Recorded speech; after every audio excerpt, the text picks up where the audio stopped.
La saga de l'Alliance israélite universelle, racontée par Georges Bensoussan, au micro d'Ariel Danan. Bonjour, bienvenue pour ce nouvel épisode, le 3e de cette série qui est consacrée à l'histoire de l'Alliance israélite universelle avec Georges Bensoussan. Bonjour Georges. Bonjour Ariel. Alors, dans les 2 précédentes émissions, nous avons évoqué non pas l'histoire de l'Alliance directement, mais plutôt l'histoire des Juifs de France pendant la Révolution française, pendant l'époque napoléonienne, et nous avons vu successivement les décrets d'émancipation de la Révolution, les décrets de Napoléon, la construction, la création des consistoires sur initiative de Napoléon, et également finalement ce renforcement d'une certaine élite juive en France qui veut montrer combien elle est fidèle à la France, combien elle a mérité finalement la confiance qui lui a été accordée par la France. Alors, ce sont ces mêmes élites juives qui vont être à l'origine de la création de l'Alliance israélite universelle, mais la création de l'Alliance ne peut se comprendre sans analyser 2 affaires antisémites parmi les plus importantes du 19e siècle et qui vont mener directement à la création de l'Alliance, puisque certains de ses créateurs vont être des personnalités importantes au moment de ces 2 affaires antisémites. Alors je veux bien sûr parler de l'affaire de Damas en 1840 et de l'affaire Mortara en 1858, 2 affaires auxquelles nous allons consacrer cette émission. Donc dirigeons-nous en 1840 à Damas. Que se passe-t-il, Georges Bensoussan ? Alors à Damas, donc qui fait partie, cette grande Syrie comme on l'appelle, fait partie de l'Empire ottoman, mais relève essentiellement du pouvoir du Caire, d'Égypte. C'est la subdivision du pouvoir donc de Mohammed Ali. Et le 5 février 1840 à Damas, un capucin et son serviteur musulman, capucin et sarde, donc sujet européen, disparaissent, on les retrouvera jamais. Les autorités chrétiennes immédiatement accusent les Juifs de les avoir enlevés, d'avoir extrait leur sang pour fabriquer le pain azim. Bref, c'est l'accusation classique de meurtre rituel. Et ce qui est beaucoup plus grave dans cette affaire, parce qu'on sait que l'accusation de meurtre rituel est très répandue dans le christianisme d'Orient, c'est que le consul de France à Damas, le comte Benoît de Ratimenton, appuie ces accusations. Les notables juifs sont mis en accusation. Plusieurs d'entre eux, 9 exactement, sont arrêtés. Ils sont torturés pour leur faire avouer un crime imaginaire. Ils n'ont évidemment pas enlevé ce moine capucin et son serviteur musulman. Et 2 d'entre eux, d'ailleurs, meurent sous la torture. Et voilà comment commence cette affaire abominable de Damas, dans laquelle la France est directement impliquée, parce que le moine capucin en question était un protégé français. C'est pour cela que le comte de Ratimenton s'en occupe. Ça arrive jusqu'à Paris, jusqu'aux élites juives du consistoire qui s'occupent à l'époque des affaires juives. Il n'y a aucune autre instance que le consistoire. Ça arrive même jusqu'aux oreilles du gouvernement français qui est présidé à l'époque par Adolphe Thiers. Nous sommes, je le rappelle, en 1840 sous la monarchie de Juillet.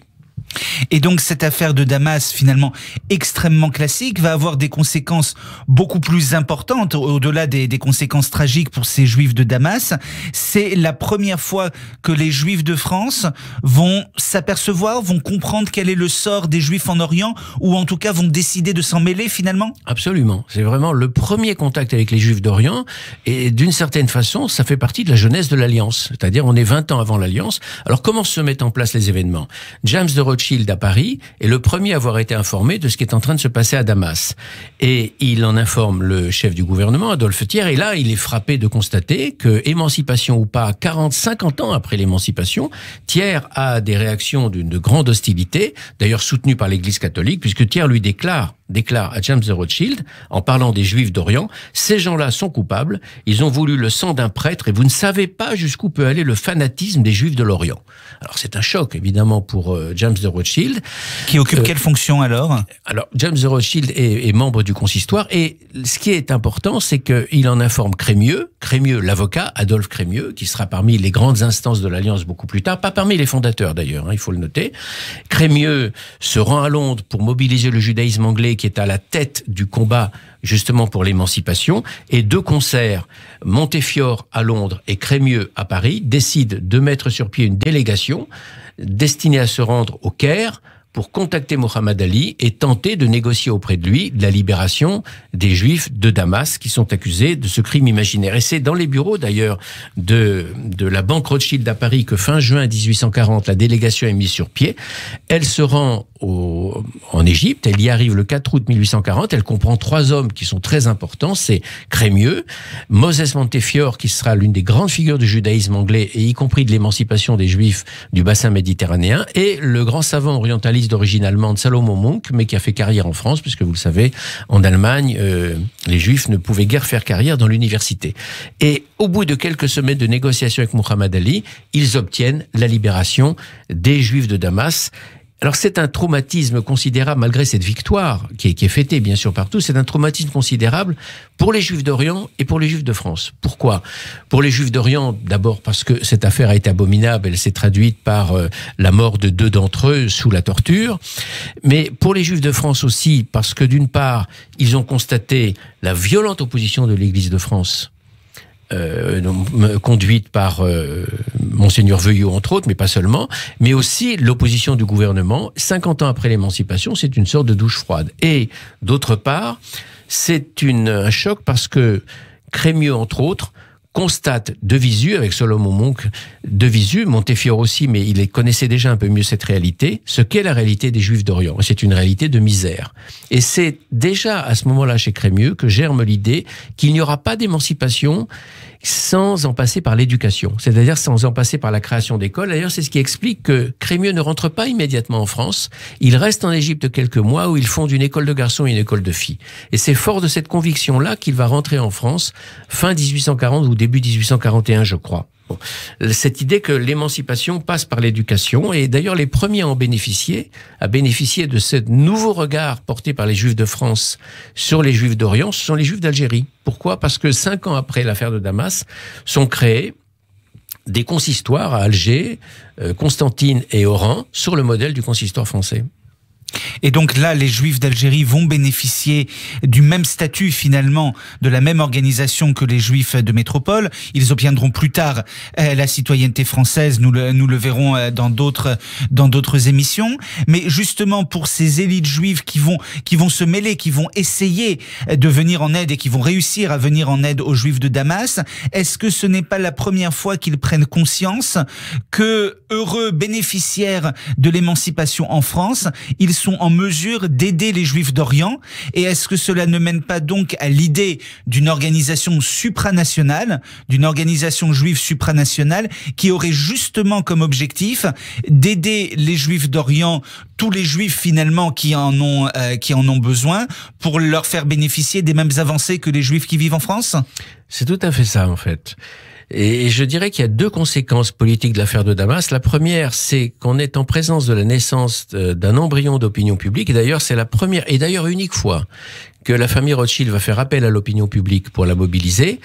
Et en même temps, cette naissance de l'opinion publique, ça va aussi jouer plus tard dans la genèse de l'Alliance, parce que l'Alliance, elle aussi, en 1860, fera appel à l'opinion publique pour mobiliser les énergies en vue de la création d'une organisation juive supranationale pour prendre en charge la défense des Juifs persécutés. Alors, cette idée d'une organisation juive supranationale, elle est directement l'héritière de l'affaire de Damas. Parce qu'on prend conscience à ce moment-là qu'on ne peut pas compter seulement sur les gouvernements nationaux pour défendre les Juifs persécutés en tant que Juifs, qu'il faut que les Juifs se dotent d'une organisation supranationale, une sorte d'organisation politique qui les prenne en charge en tant que telle. Et c'est juste après l'affaire de Damas qu'en 1845, dans la grande revue Archives israélites, plusieurs articles sont publiés, entre autres par Gut Chauveil, qui appellent à la création d'une société mondiale. Alors, il y a plusieurs termes là qui sont utilisés. D'une société israélite d'émancipation universelle, c'est le terme qu'on trouve en 1846.